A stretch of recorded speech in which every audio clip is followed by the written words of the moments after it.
Hey there, everybody. Welcome to the show. Welcome to Taekwondo. My name is Petra Verbruggen, and I hope that here it comes. Come on, come. You can do it. You can do it. For some reason, it's not working today. All right, so my name is Petra Verbruggen, and I really appreciate you for being here. And indeed, you can help me with subscribing to the channel.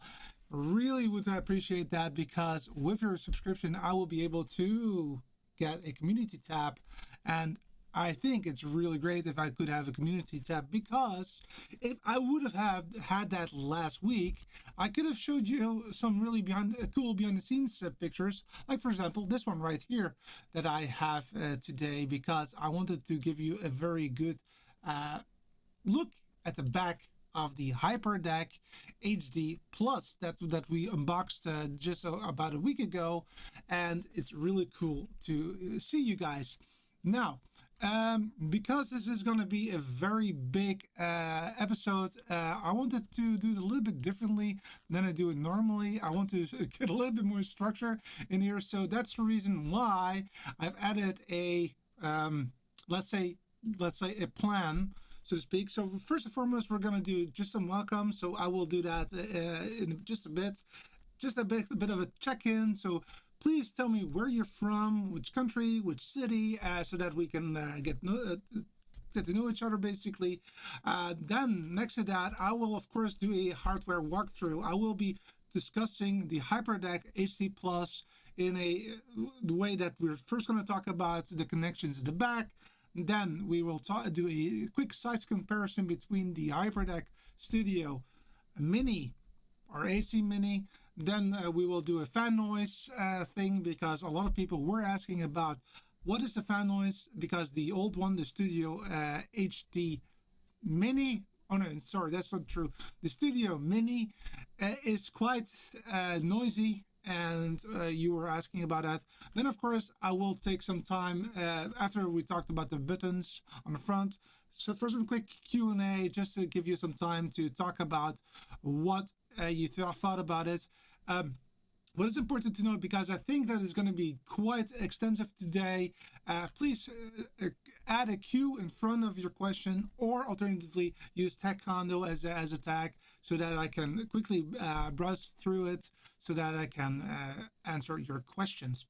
Moving back to what we're going to do today as well, we're going to do a complete walkthrough of the menu structure. So basically go through every page one by one, try to discuss what is going on. Now, I might not know everything, to be honest, and I'm definitely not going to use everything that I've seen. However, I think that together we can work it out. Next to that, we're going to, of course, talk about the setup app, so that you know what is possible there. And, of course, then, again, a Q&A. Next to that, we were going to talk about some really cool features, like, for example, the monitoring that is built in, the recording that is built in, recording options, I mean, and, of course, also the webcam option that is also available on that Hyperdeck. And then, of course, last but not least, we're going to wrap it up, which is totally great. Okay, so I wanted to start with the first one, and that is, of course, to basically talk to you about what was going on with you guys and how you are all doing. So first, let's go back to a little bit in time, and I see that MT Sturm is also in the house. So really great of you to be here. I see that Roland is also here. He says good evening in Dutch. And yes, I am Dutch, so that makes perfect sense. But indeed, there's a lot of things going on about my cat and bears, etc. Then my dad asked, "What's the temperature in the studio?" It's 27.4 and going up. Celsius, by the way, if you are interested in that. And MT was also talking about 30 Celsius at his door, at his garage door, which is quite a lot. Yeah, indeed, my dad is inviting me for some drinks, which is absolutely fantastic, so I'm definitely gonna do that. Next to that, yep, Roland, indeed, showtime, that's correct. Jordan is in the house all the way from Canada. Really appreciate you for being here, Jordan, from Alberta, Canada. Indeed, I knew that. And good call. Yeah, 68 subs to go. So indeed, you just saw 928. It's actually 932, and still going strong. And I'm really hoping that we will have 1,000 rather earlier than later. However, I also need to admit one thing, is that what I wanted to do when I reached 1,000 is I wanted to give you a tour of my studio. However, at the moment, that's going to be quite a trick because there's a big air conditioning unit right here. That means that I cannot use that area for product demos, etc. That's also the reason why I have to resort to that rack right there for product demos at the moment. So that's the reason why we're gonna do it right there and not there. Greetings from Romania, says Gabrielle. Really appreciate you for being there. Also 30 degrees. And Hanover, that's where Antisturm. Oh, Holland is in Arnhem, which is quite close to where I live, indeed. I didn't see Tad, so I think that we have everybody accounted for. So that is looking back at our plan for today. We just discussed the check-ins, and now we're going to talk about the hardware overview, and we're going to start with the connections. So as you can see behind me, and I'm going to show you the picture once I switch on the lights, and I can do that via my phone. So I'll just switch on, there's a light right there, so boom, there you go. Then this becomes available to you. So this is the front of the device, of course, that's what you can see right here. But of course, the device also has a back, and we're going to talk about that right now. So I made this very nice pan movement, and let's go ahead. So what you see at the back is that you see more than one power option, actually two of them, just simple mains, 220 or 110 volts. Then you've got a 10 to 14 volts possibility right there as well. Then Ethernet, which does not have PoE, so that's different than the Mini model, and an external drive, USB-C. The external drive can also be used as a webcam. Then you've got the remote in and out. That is for remote control. Below the remote out, there's a monitoring out, which allows you to see some cool stuff there. And then you've got 4 SDIs, which I will not use, but that's for reference in or reference out, and timecode in and timecode out. And then at the very end, you see the HDMI out and HDMI in. Both of them are very, very handy for, of course, the ATEM Mini. And then also then on the right hand side, you see below SDI in and a loop through. That's on the below end. And on the high end, you see 2 SDI outs where you state an A and a B. And the first one is for key, and the other one is for fill. So as you can see, there's quite a plethora of different functionalities there for you. What I really like about this product is that it does support key and fill. I did talk about my use case quite extensively during the last video, so I will keep it short and sweet. For me, on location, I want to be able to have a key and fill for overlays, graphical overlays where time is of essence. What I mean by that is that unlike with vMix, where you have quite a big delay, look at the camera behind me, that's literally vMix, that adds quite a delay. That's totally fine in my studio. However, if you're on location, then that's not a very nice, good way of working. Hence, I want to prevent that from happening, and that's the reason why I want that key and fill. What I also like about that is the HDMI in and out, because that by itself will help to eliminate let's say an additional HDMI to SDI, SDI to HDMI converter, or vice versa. So that is great that is all taken care of on that device. Now, going back to the remote that you just saw, I might be tempted to use the remotes in and out due to the fact that what I like is that if I press one of the systems on one of the buttons, for example, I want to press the play button right here, then that will help me to have that done on all of the systems, not just one of them. That is really great and really handy, because that brings me to the second use case, and that is here.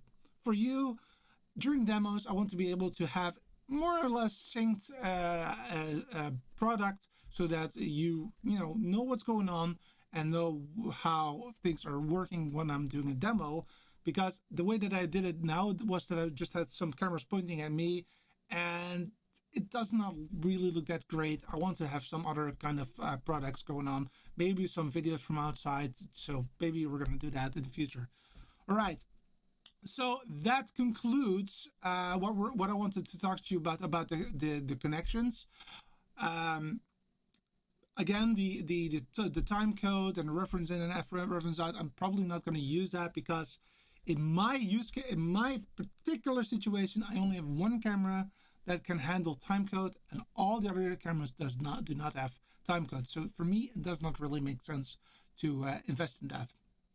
It brings me to the size. Now, you already saw this picture, of course. So on top of that, this is the old Hyperdeck Studio Mini. And we have to be very careful, because the new one is called Hyperdeck Studio HD Mini. So with the addition of HD, but the front of it looks exactly the same. And this is really the difference in size. And even though that I like this form factor, I do like these buttons, because these are really nice buttons. They're really, I would say, clicky, if that is a word. It's really nice. You have a nice feedback when you click it, and it's definitely different than on the Hyperdeck Studio Mini. I don't know why they call these things. They're stupid names. So that is what we're going to talk. That's that part right there. So it's very quickly.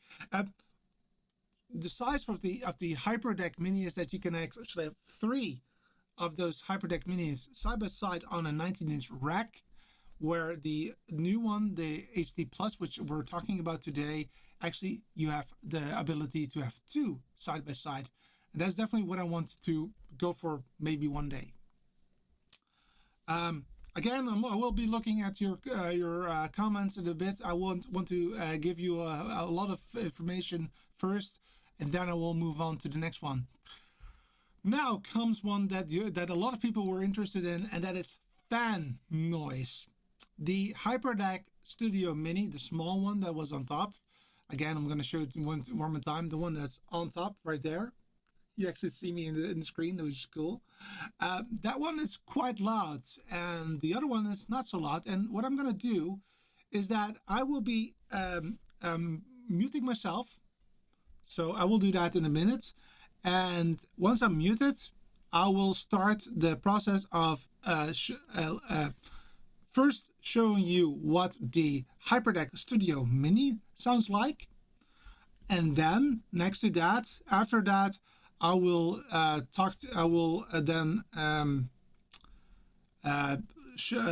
let you listen to the new Hyperdeck. Yes.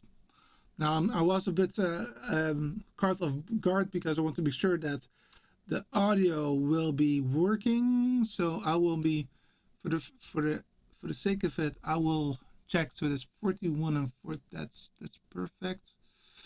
Okay, I'll just put them on. Okay, I think that it's going to work. So I will just shut up and let the system decide. If not, I will try to make it work very quickly. There he goes.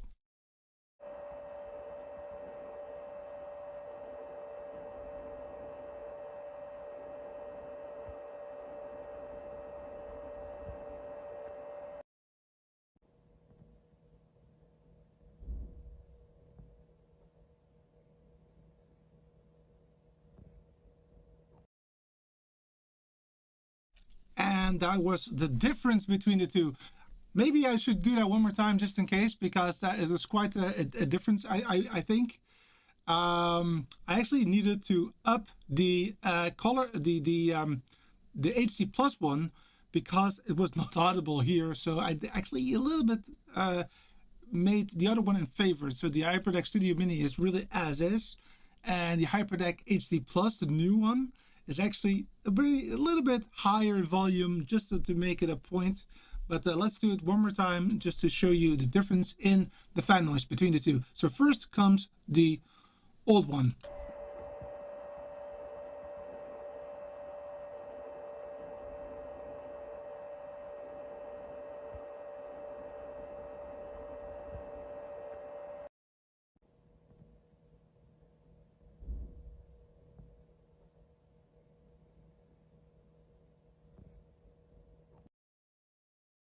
Okay, so that is the difference between the two if it comes to the fan noise. So I hope that that was a quite an impressive difference. I think that it's quite, for me, if you look at it, the Hyperdeck Studio Mini, so I'll just go back to this shot. This one right here, I will definitely not have next to me when I'm making taekwondo. I really need to do that in a different way. This one I can have literally 10 centimeters, 20 centimeters next to me without any need of doing it differently. So I think that that is fantastic that that's possible. Now, the end result of this block is, of course, to talk about the buttons on the front of the new system. So let's go ahead and go back to that nice picture right here.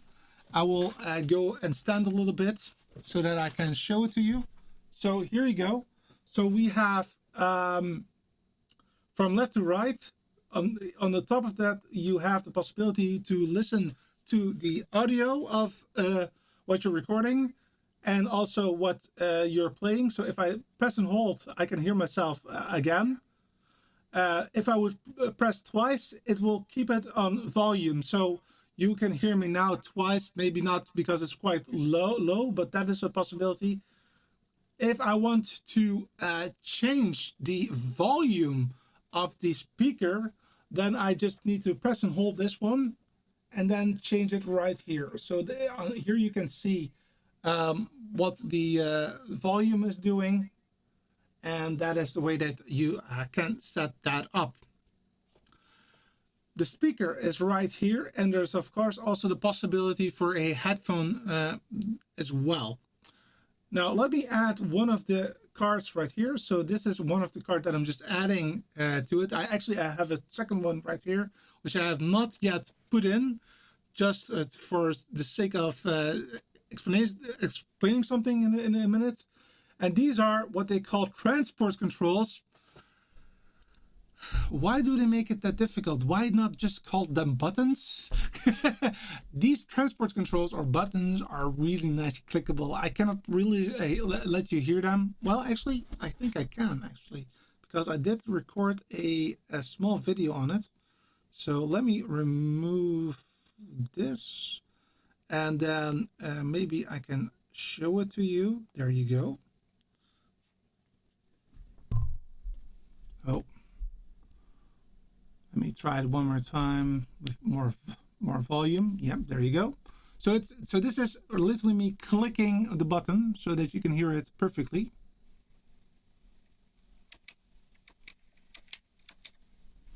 That is really satisfying in my opinion. So I really like that kind of button. It gives me quite a lot of feedback, which is great. Going back to the system, yeah, well, what do we have here? We have the possibility to skip. We have so we can go through the different. So if I play it like so I'm now playing something, I can go back to the start. I can back to the back. I can stop this, and there's a lot of different options here, which is quite great. Of course, hitting the record button will record what is actually on the input right now. And here you've got an input button, and that input button is really cool because not only can you have SDI, and which is what you see right here, you can also have HDMI. Now note that I have to press twice to change it, which is quite an annoyance in my opinion. However, it is possible. So if I press this one twice, it goes to HDMI. If I press it twice, it goes back to SDI. So that is what you can see right here. Next to that, you have the search button right here, and that allows me to navigate through the video like so, and I'll go the other way around, maybe like so. So there's a lot of navigation possibilities that you have right there with search. So that is that. All right. So that is the search button right there. The menu set button we will be talking about the next part, and that is basically all we have for the buttons on the front. So a lot of functionality there for you, and again, I think that this is very nice that it is all in there. All right, now let's talk about the Q&A, because that's where we are at the moment. Let me go back to this. Let me also change this to the right setup. So we're now at the Q&A. So let me go into the questions that you guys had, if any, or other stuff, so that I can show it to you.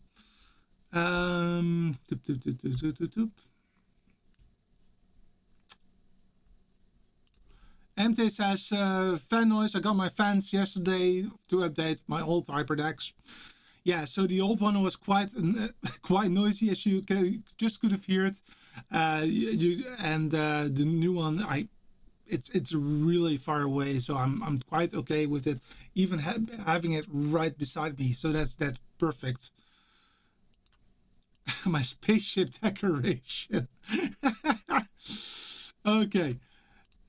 Cool, it comes with purple interior lights on the SDI connectors. Looks really fancy. Yeah, no, it doesn't. It doesn't. It's literally me playing with some colors, because I like colors. You probably have noticed that I like colors, so that's my thing. Hey, Quick Tech Solutions, good of you to be here. And Keith is also in. Sorry for being late. You didn't miss that much yet. Now I need a sound generator to add some fan noise. Yes, you do. Definitely, MT. You do. You definitely do. I am Martin, all the way from Ireland. And 13 degrees Celsius. Very, very good. And actually very nice temperature, by the way. Did I actually have everybody? Let me verify that quickly. That I didn't forget anything or anyone, because I don't want to. Oh, I did miss Harold. Welcome, Harold, from Paddendorn from Germany. I really appreciate that. And that's, I think I have everybody now. Yep, seems to be perfect. All right. Well, then that means that we can move on to the next topic, and that is the software walkthrough. So that is cool. So let's talk about the software walkthrough. So I have to make sure that my system is away and ready to show you what you get with the Hyperdeck. So let me make sure that this is all taken care of. There you go. And now I can show you my screen. So I'm going to go to display 2. And here you see the Hyperdeck setup of the Hyperdeck Studio HD Plus. And basically what I like about the software is that it actually already just was available without any configuration. I didn't have to put in any IP address or something. It just worked perfectly out of the box. And this is what you see right there. And the only thing that you need to do is to connect via this. And this is where you can change the Hyperdeck Studio HD Plus name. Now, I only have one of these, so I'm not going to change it yet. But I could make it like Tech-Honda 1, Tech-Honda 2, Tech-Honda 3, or Camera 1, Camera 2, Camera 3. There's a lot of different options there as well. And as you can see, I have already installed version 8.0.1. And that will allow me to do something really cool with a reference, which we will be talking about. I just made a remark about not having a camera with a time code, for example, a reference. Now this update will allow me to have that a bit. I have now put it on DHCP with an address. I am still debating if I want to make it static, because it does jump occasionally, and that's quite an annoyance. And here you can also do a quick factory reset. Next to that, you see that there's also ability to import a LUT on the device itself. I don't have LUTs yet, but this is not available to me because of that I don't have any LUTs installed. But the way that I envision it is that once you have done it, you can actually just pick and choose the name of the LUT that you are using for the Hyperdeck Studio HD Plus. So that is what you can do in the software. So that is the first part that we're going to talk about. The next part is, of course, the menu structure.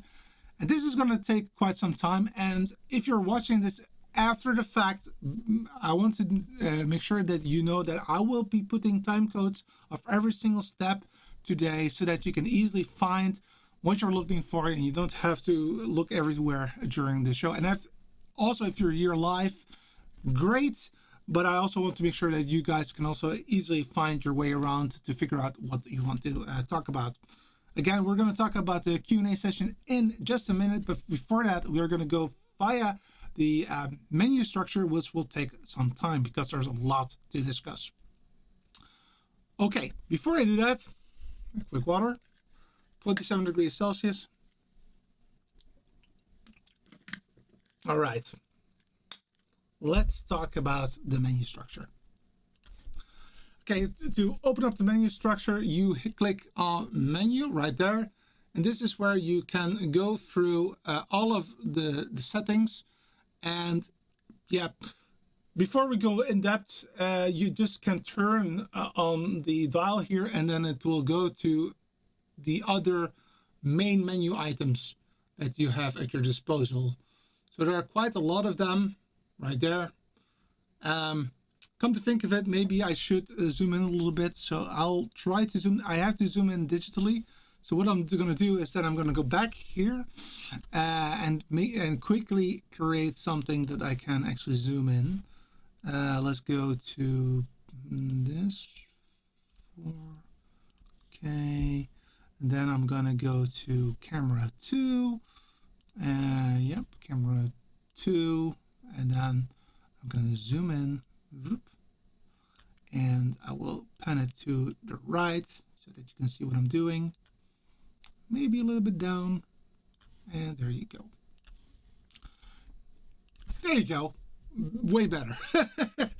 Okay, so let's go back. So if you hit menu, you can go back to where you are. Maybe I should press the SDI so that you can see me. Now you can see me again.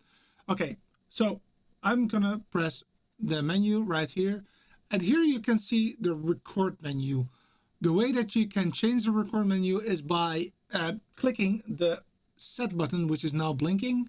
So set will allow me to walk through all of the steps that you have right here. So the input is either SDI or HDMI.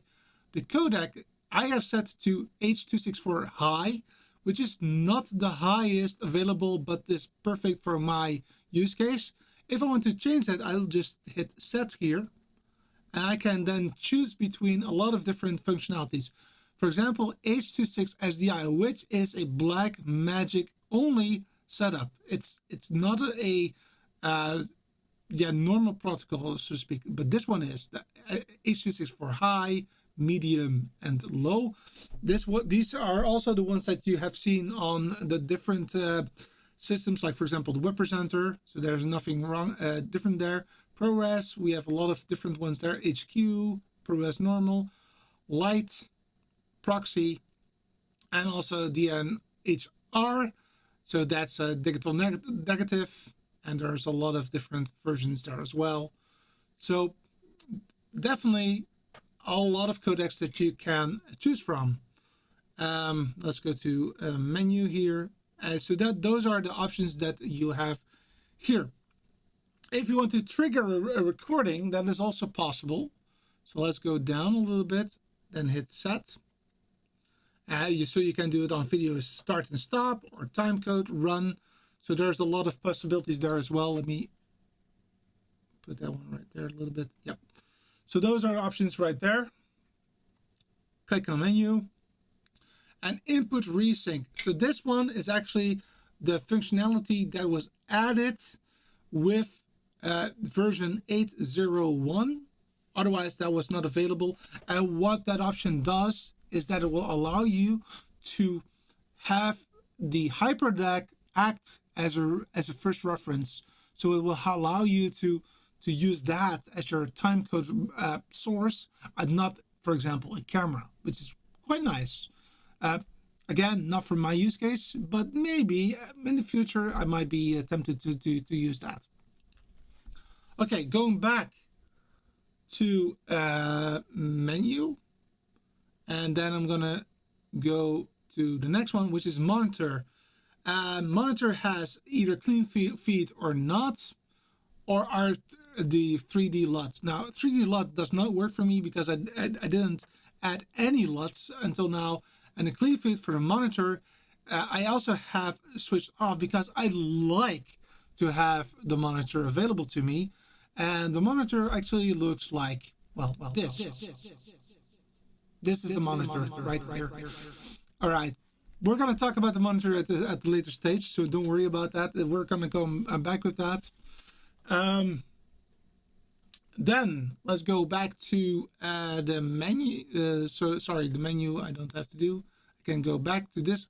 So here you have audio, and I actually have decided to use AAC2 because I'm using H.264, which makes perfect sense for my perspective. But you can change it to a lot of different ones if you would like. So for example, this one, you could go for PCM2, 4, 8, and maybe even 16 or 12. I think it was 12. 16, there you go, 12. Or I mean 16. So there are a lot of different possibilities there for your audio. The monitoring channels, you can select here. Your meters, you can select here if you'd like. The headphone level, you can add here as well. I personally like to do it the way that I just showed you a few minutes ago, but this, oh no, for the speaker, I mean. But for the headphone, it's the same thing. So if I would add a headphone, I could also do that the same way that I did just a few minutes ago. But then, yeah, this is also an option. I have to admit that, but I don't really like it this way.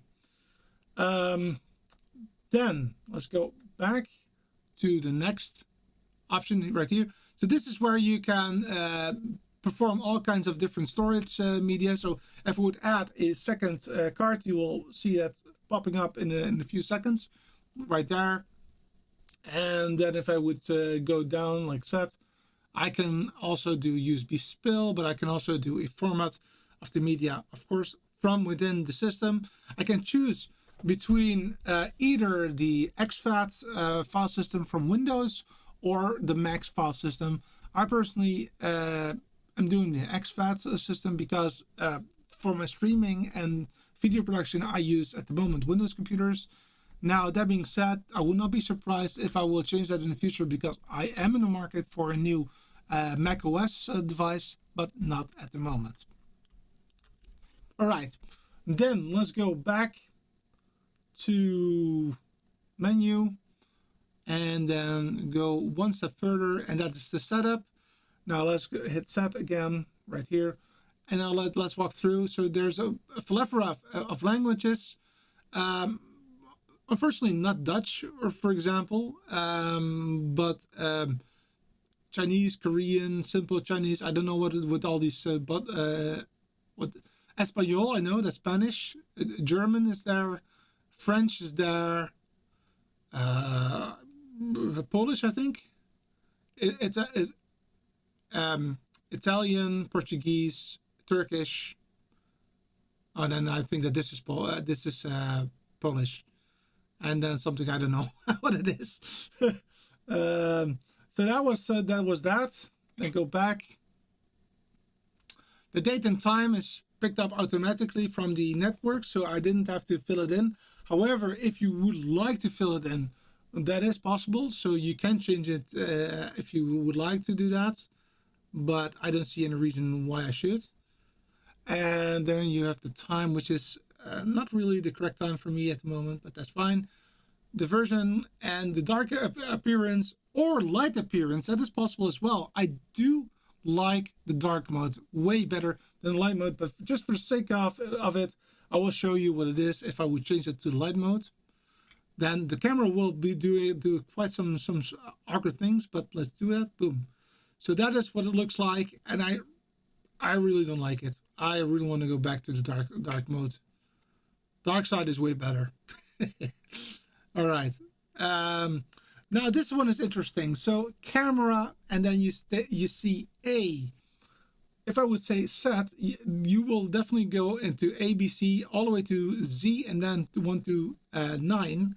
And the reason why this is interesting is that this will allow you to use this for example, DaVinci Resolve, because it will burn in the number of the camera into your file so that for DaVinci Resolve knows which camera it is and will automatically populate it in the correct level within the system, which I think is quite interesting if you are really recording it on the Hyperdeck.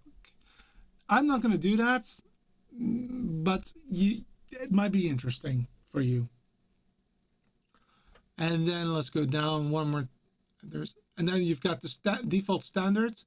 So this is literally what it will standard to if it doesn't get any other information.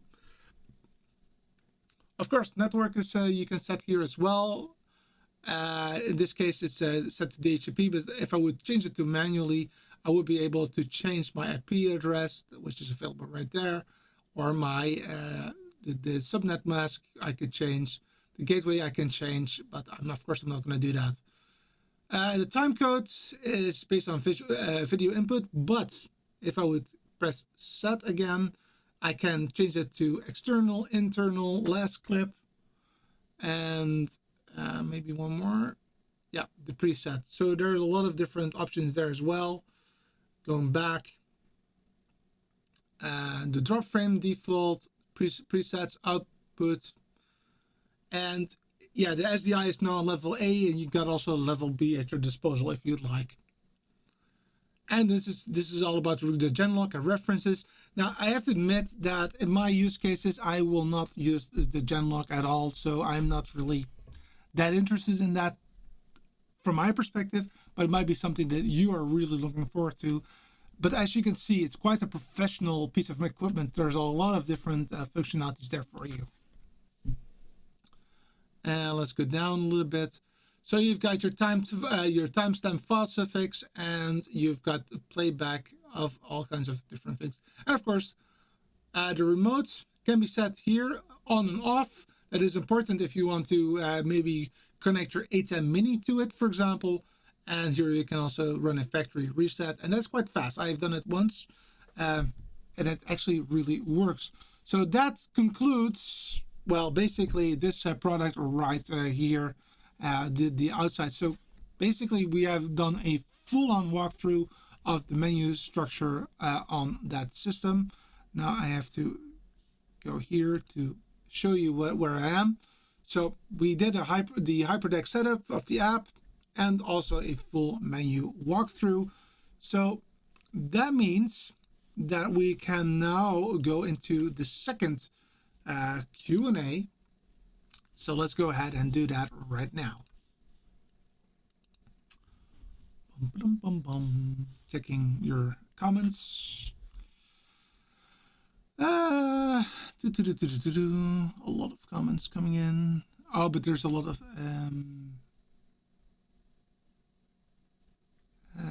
checking. I see that there's not so much questions, so I think that's very helpful then. I see Jason is in the house all the way from Canada. Cool of you to be here, Jason. And the LUT feature is awesome. That is definitely the case, Keith. It's very, very nice that that's there. Quick Text says, going to see if Adoramada will do a trade up. If not, I will be replacing the fan. Okay, gotcha.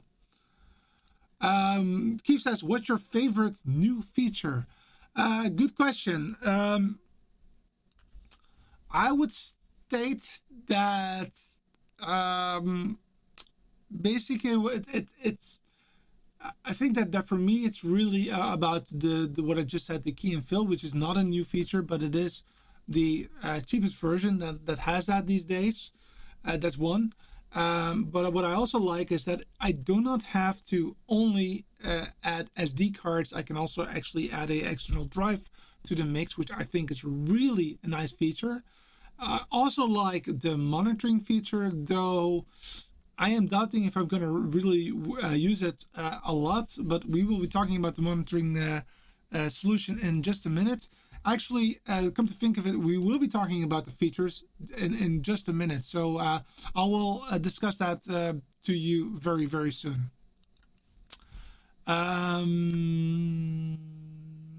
Yep. So those are the questions I see. Let me check very quickly. Okay, nothing. Cool. All right. Good. All right. Then, in that case, let's talk about the features. And we're going to talk about the monitoring feature. We're going to talk about the recording feature. And we're going to talk about the webcam feature. And, well, basically, I can also talk about a little bit about the remote control of the device. I'll do that too, just for the sake of it. I am just making sure that everything is set on the device itself correctly now. So let me make sure that it is. There you go.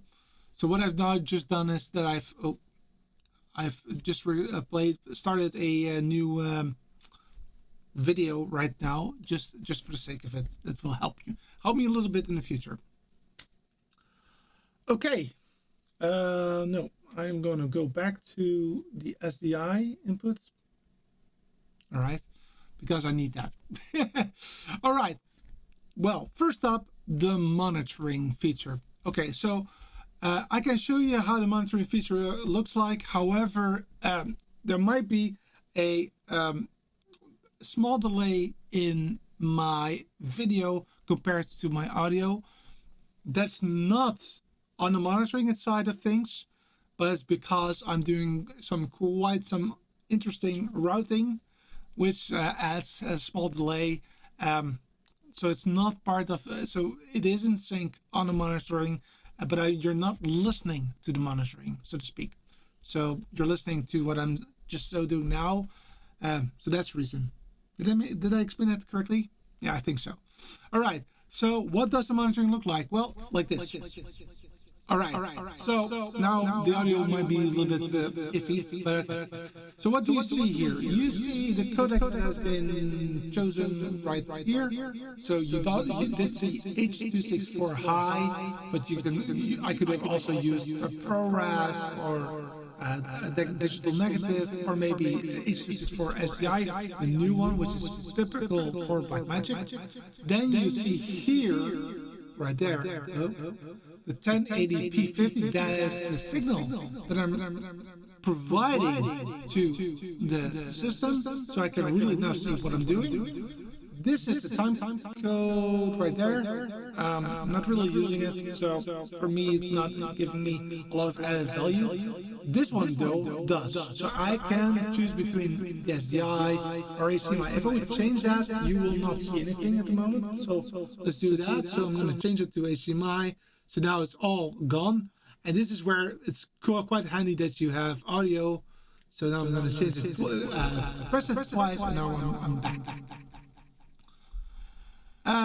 Next to that, you see here the audio right here. Of course, again, not in sync, that's fine. And you now see that there are three options for storage. So here you see that I have actually 8 hours and 20 minutes of H.264 on SD1. roughly the same amount on SD2, and no drive a USB 3, which is on the back, so that's the USB-C port. And I can actually add it, so let's do that. So I have here a SD drive right there, and I already added this cable right here. So I'll be adding that right now. And in a few seconds, it will automatically also show that you have 8 hours on that drive as well. So you can see that you actually have 3 drives. Now, what I really don't like about the Hyperdeck, although I don't know if there might be a different way to do that, and let me go back to real time, is that what I don't like about it is that if I would change the SDI, if I want to play not on SD1 but on SD2, there is no other way to do that than removing it. So let me show you. So if I want to, note the blue right there. There's a blue line right there. That means that this one is active. This one is the one that I can actually play at the moment. So if I'm gonna play this, play button. There you go. And checking it out. I'm playing it right now, and this is what I'm doing right now. Working like a charm, working like a charm. But that's not what I wanted to do. So now I'm going to go back to my HDMI, SDI. There you go. So that is that one right there. But if I want to get to the second one, right there, this one, I actually have to remove this one. Then the blue, this one becomes blue, and now I can play the other one. So then I'm going to play this one. And that is on that one right there. So I don't really like that way of working, to be honest, but that's the way it seems to be working. And if you then press one again, you see it sticks on SD2. So I don't really like that way of working. So, but it is quite handy that it is possible to do this way. So that is the monitoring side of things. So you are in control. You see that you have audio. You can also listen to the audio on the device itself via the speaker or via your headphones, and you're basically in control, which I really like about the monitoring. Next up is the recording. Well, recording is roughly the same way that I just did. So if I want to record what I'm doing right now, I can do that. So here I am. I am actually now going to show you by waving my hand that I'm actually live. There you go. So you can actually see me live. And now I'm going to record on this device right here, which is and I'll just press the recording button. And there we go. I'm talking. I'm just talking, and I'm just recording. And that is really cool that that's possible. And you can also see right here how much time I have left. If you see that here, there you go. That's where you can see it. Maybe a bit zoom in right there. Let's go there, that route. So here you can see the time that I have spent, and it can go to from 2 to 3. So it's 24 hours in total. So all 3 of the drives are now combined. So that is that right there. And if I want to stop, I can just hit the stop button right there. And then I can play it again if I would like to. So there you go. So I'm just playing it again. So that is how fast it can actually be, which is really cool. So that is the recording. I just showed you that you can record on 2 SD cards. You can also record on an USB drive, which is also possible. But again, don't like is that you cannot really show which one you can run, which I don't really like, but that's the way it probably goes. Let's go back to SDI so that you can see me right there. Boom. Next to that, I also wanted to talk about the webcam. Now, that is something that I need to do a little bit more work for. So I have this cable right here, and I will be connecting it in the system, so I have to stand up for a bit. I have to remove some stuff here before I break it. There you go.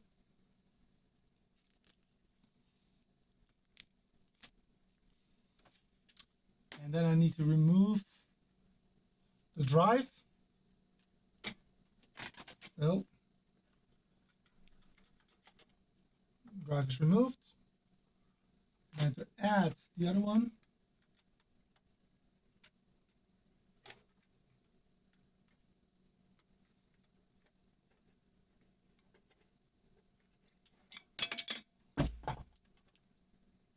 Of course, things are breaking at the moment. That's fine.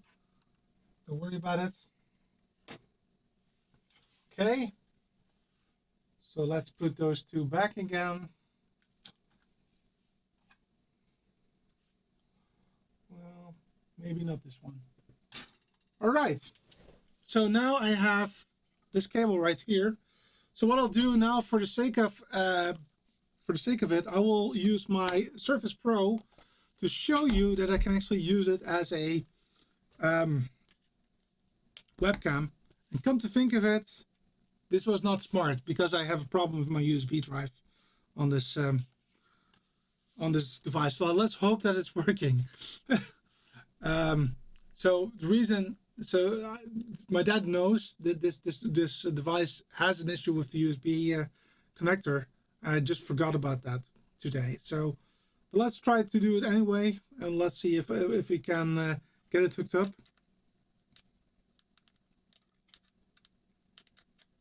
And start vMix and see if I can find it. So I'm actually starting vMix right here, as you can see. And I just hope that it's just going to work, because I actually didn't really look at it. So it's starting up. Give it some time to load. And in the meantime, I will also show you in a minute how it works on the ATEM Mini, because that was one of the questions that I received. All right, I'm going to go to Add Inputs. Give it some time to start. I'm going to first create. No. I am going to add this computer so that you can see it to my list. I think that this is the one.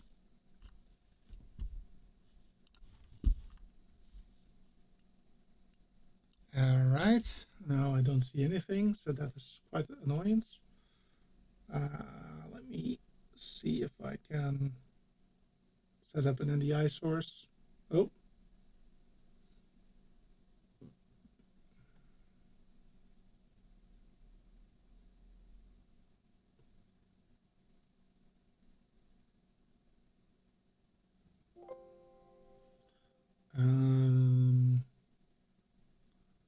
NDI is on, so it should work.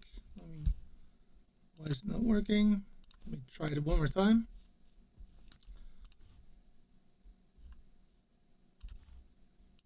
Oh, of course not. I'm doing something stupid. Okay, so what I've forgotten is that I, of course, need to add this display, and then you will be able to see it. Okay, so now you can see the display right here. And let's just add an input. Go to camera. Go to, at camera here, and then you'll typically see the black magic, but of course, because of the system not, that's a bit of a bummer. What I can do is that I can take another another system, but it should be working. Unfortunately, I cannot show it to you, most likely because I made a mistake somewhere. But there's a webcam functionality there as well. Sorry for that. I do make mistakes sometimes. Oh, and by the way, if somebody wants to know why I added that what was below the system was actually the web presenter right there. The lid just fell off. This happens, right? So that was unfortunately not a very good successful demo there. I will make sure that in the next video or something I can show it to you. We make mistakes. Let me see. The show is still running. The show is still running. Was I out? Let me see if I had a issue.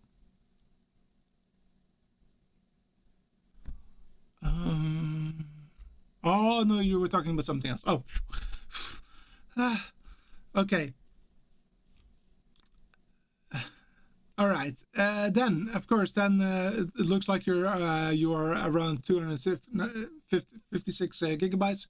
That is roughly correct, I think. Yes, the SD cards that I'm using are 256 gigs, all of them, and also the SD drive right here is also the same size. So they're all roughly the same size. So that's also the reason why you saw that, and I think that's also a nice setup right there.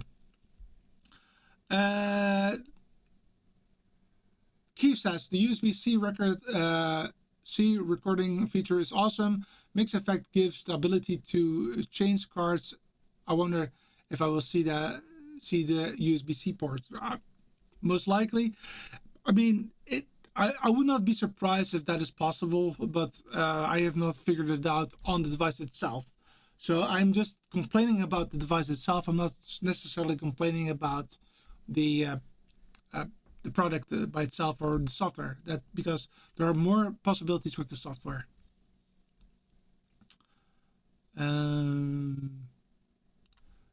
MT says even if it's possible, I will stick with one device for each purpose. Yeah. So that's another thing. Has more generic terms. So why are we buying all of these hardware gear? Why aren't we just utilizing, like, for example, vMix for big productions?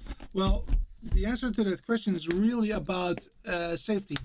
So you want to avoid having one system that will fail everything. So for example, if the web presenter, which, well, basically you now see below right there, if that one fails, I can still use, for example, vMix to at least get the stream done.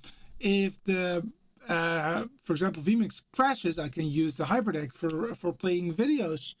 If the switcher fails, I can actually still have one camera connected to something. So there's a lot of different possibilities that you have with if you have multiple components. So that is that. MT says, Grant said it is possible to use the external drive and the webcam at the same time. Did you test it out? I wonder how that would be possible, because there's only one USB-C drive at the back. So if you go back to the first video that I showed you, let's go ahead and go as quickly as I can to that place. As you can see, there's only one external drive there. There are no two USB drives on that system. Also not on the front. Unlike on the web presenter where you have two USB-C drives, it's not on the Hyperdeck. So that's a bit of a bummer.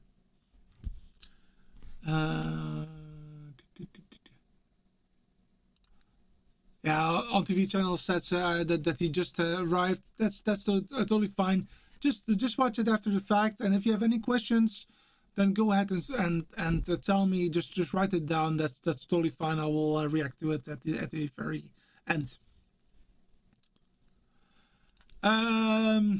My point is, Max Effects gives your Hyperdeck disk change ability under the Hyperdeck menu. You click on the card you want in Max Effect, and it will change the cards. That's cool. That's cool. I will verify that. Actually, why not now? Why not now?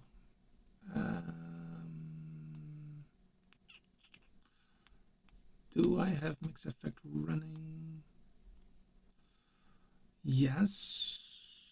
But can I also then... Yeah, I'm not going to do that now because it will take more time to just figure that out, I'm afraid. But that would be cool if that would be possible, indeed. That would be definitely cool.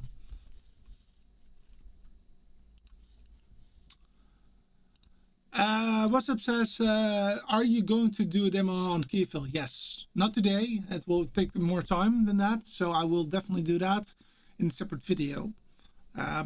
So watch for that later, and it will come, definitely.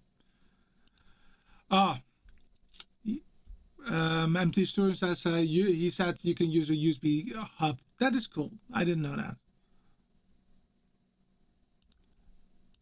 Adam will love this test. I will definitely try it out. So I do have Mix Effect. I have the Pro version installed on my phone, not on my iPad because my iPad is too old for that. But I have to figure out how to use it for the Hyperdeck. So I'm not going to do that live because I have to figure that out right now, and that takes a little bit longer than I expected, of course. Brings me to the last part that I wanted to show you today, and that is that you can actually connect it on the ATEM Mini.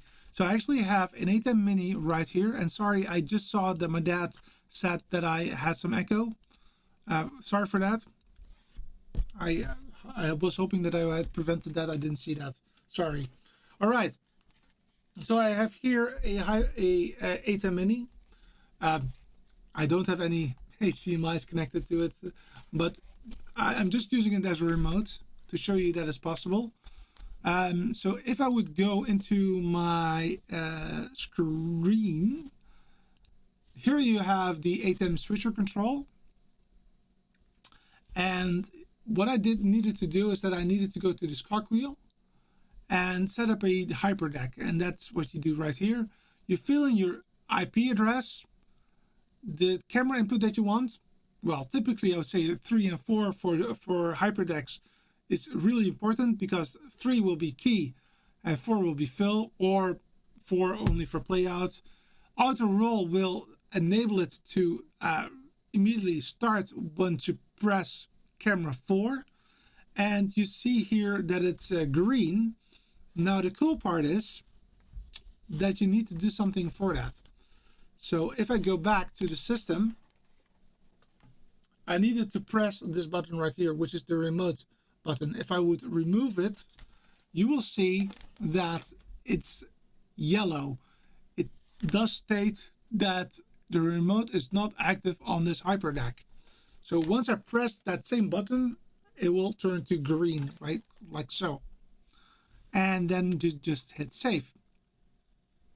Here you can actually see the clips that are available to you right there. So 1, 2, and 3.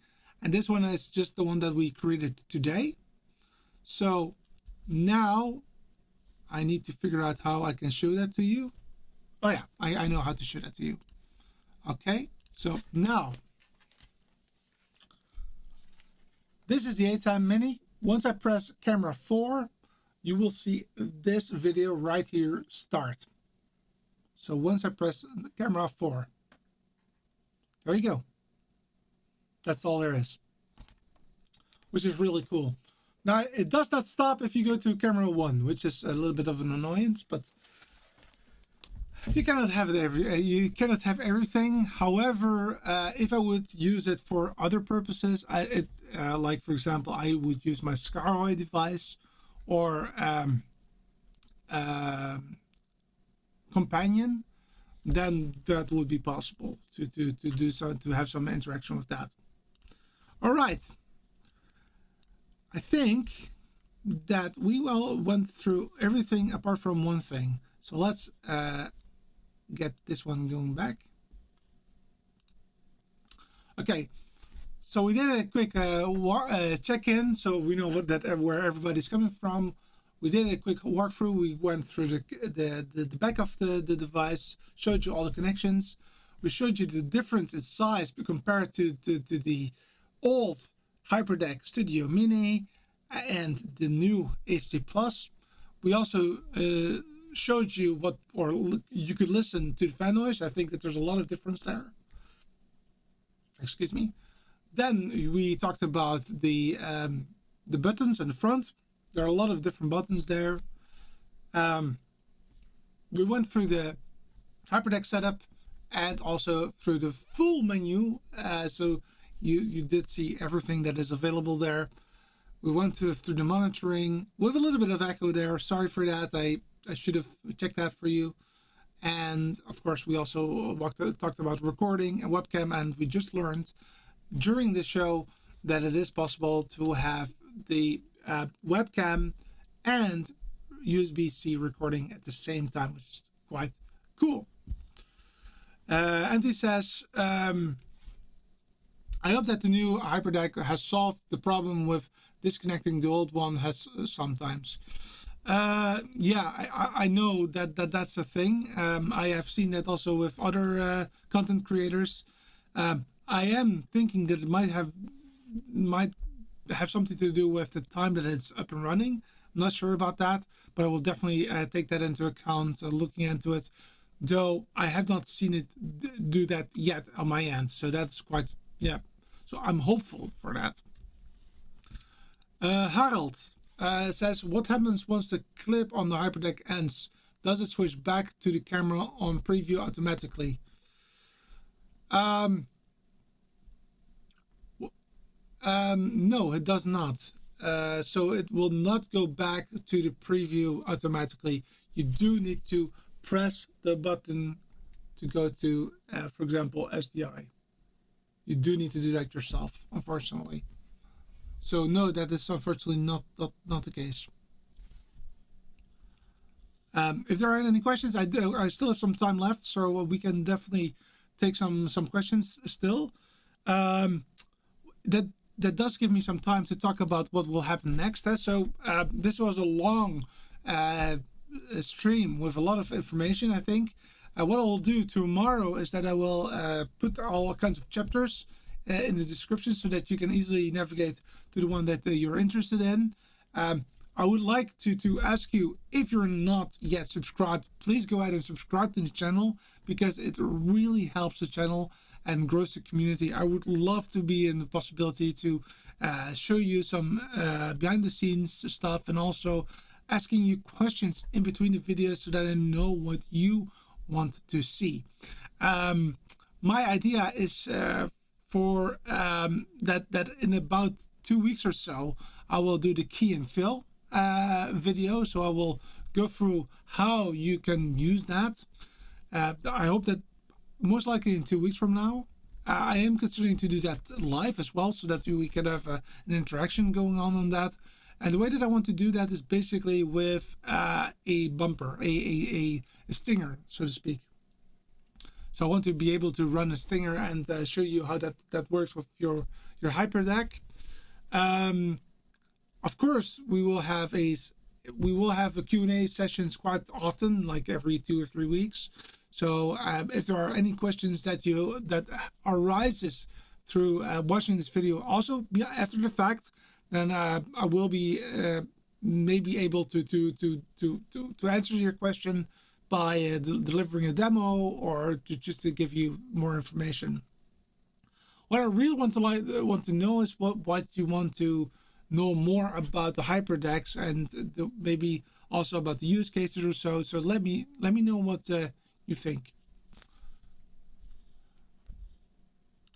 And then it says, and of course, like the button, that will also help quite dramatically indeed for this show. So yeah, so basically what I want to do is that I want to make sure that the algorithm, the YouTube algorithm, is very favorable about this.